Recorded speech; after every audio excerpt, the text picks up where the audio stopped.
What is up, guys? Thank you for tuning in. I am back on this 21-foot Key West.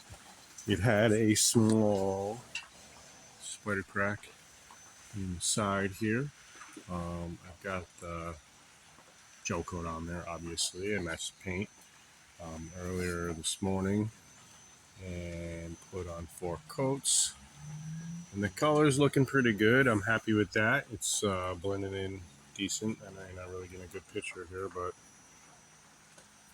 if you can't see it, then I've done a good job.